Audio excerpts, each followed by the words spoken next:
Not only was you a great football player, but you also played basketball at EC Central. I want to kind of go into that phase of basketball, that phase of your career. Right. And I also want to get from you is a big topic about the best players at EC Central hoop. All Right. right.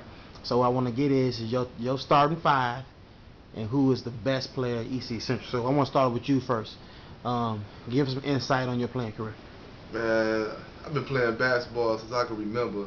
From coming back up in the Goodman Park days, when guys like Vaughn and Coop and Wayne Jones then was out there teaching us bitty ball. You know what I'm saying? Hoop.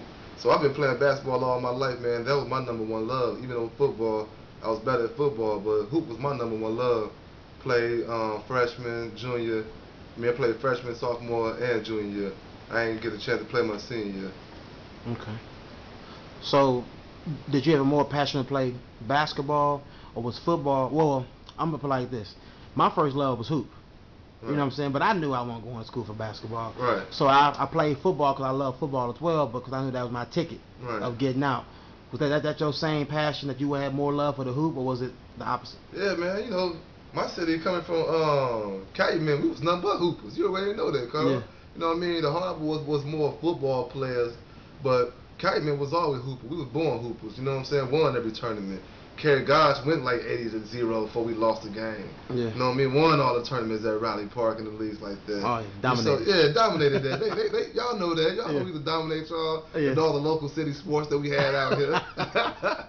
They lucky it wasn't football. You know what I'm saying? But yeah, man, I was a hooper. I love hoop, man. It's just, my talent led me towards the football side of the sports, though. Okay. So now, like I said earlier, big discussion about some of the best talent that comes to EC Central. What I want to get from you is I want your starting five, any era that you heard about or saw that you can personally speak on, Okay. and your best player all the time. So let's start with point guard. Was Cooper point guard? Yes, sir. All right. Ja was hell. Ja was a beast too. You know what I'm saying? Jobby Gillis. Yeah. He was a monster out there in that point guard. You know what I'm saying? So I don't want nobody to underestimate him. But Coop was that dude, man. You know what I'm saying? Physical body, bang it down there, Baron Davis type of light player. You know what I'm saying? Coop beast mode. Yeah. You know what I'm saying? So Coop number one. Number two what? Shooting guard. Shooting guard. Man, I don't know why people keep playing on here, but they better start respecting Corey Stokes. You know what I'm saying? When Stokes came through here, he put it down. I think, what didn't he put up 51 times or something, man? 47. 47, yeah, 47. 47. 47.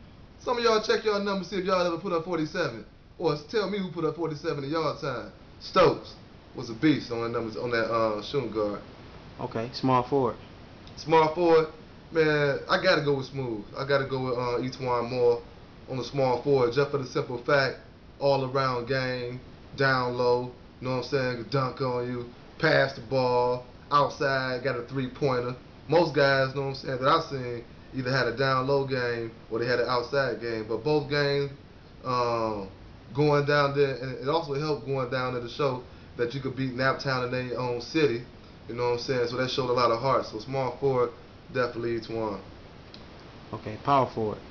Power forward, man, I'm gonna go with like we say, we never had a really true center, but I'm gonna go with Big Rick Wright. You know what I'm saying? Big Buck Rich Wright down there. You know what I'm saying? Yeah. You know, go down there, this British Bulldog cat. You know what I'm saying? Look too many cats get with no Big Rick down low. Y'all know that, coming out there with a body like Karl Malone. Yeah. You know what I'm saying? Knocking fools to the back, man. So power forward, I gotta go with Big Rick, man. Cause too many cats bang with him down there. You know what I'm saying? The big yellow monster. Center. Oh, gotta go with Big Bake. You know what I'm saying? We had Bake was center power forward, but over the top, he had to guard the biggest man on the team. So Big Bake, hands down, like everybody say. Carlton Baker. Carlton Baker was the number one player to ever come to East Chicago hoop. Dude sold out the whole arena. We had to park down the street by Kentucky Fried Chicken. Y'all know what I'm saying? Yeah. When the top rows, all four on, was pulled down. Them rows upstairs had been pulled down since we left. You know what I'm saying? Come on, man. Yeah, Carlton Baker, though, man. Because a lot of conversation go into Etwan Moore is the most accomplished athlete to ever come through Central, but they recognize Udi is the most exciting. So, by hearing that, what kind of information would you take on giving to us about, was Udi the actually most exciting player and was Etwan the most accomplished? Man, that's probably true as it get. Etuan was the most accomplished athlete, but not the best athlete. Etuan was accomplished because Etuan had a great coach. Etuan had great mentors. Etuan had guys ahead of him who had sacrificed many years of having coaches who really didn't give a damn about the players. They just wanted the wins, and they wanted the money, and they was going home. Sometimes when you a coach, it's just not about coaching the athlete. Sometimes you gotta know the individual as well.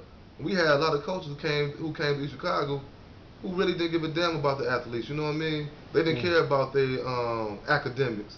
As long as you got to see average, that was good enough for some of them. And some of them find ways to get your grades just to the point where you can play. After you play, they didn't care about you no more. That's why Ool is not, you know what I'm saying, one of the most successful athletes. If Ool would have had the right mentor, the right coach, to point him in the right direction instead of Pop Bobby Miles, who didn't care, who knew nothing about an individual coming from the streets. He came from a west coast of suburbs and came to a ghetto in Chicago. He thinking like, man, what is this? This is how they act? He didn't know what to do. He didn't know what to do, man.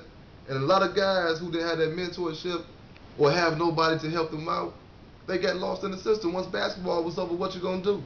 That coach didn't care about nobody but himself. When Etuan came, they had a coach that cared about the players. They had a coach that let the players play on the court. Sometimes when a jockey was in the game, Miles would take him out the game if you make a mistake.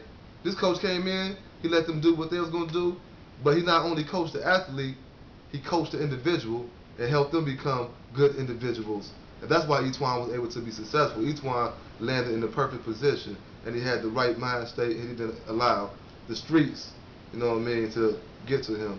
But overall, man, everybody know Ool was the best player. But that's the life of an athlete coming from the ghetto.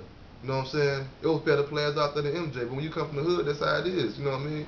They just use us for our talents and go on their way. Once your talents is no more use, you're right back in the streets, man. Real talk.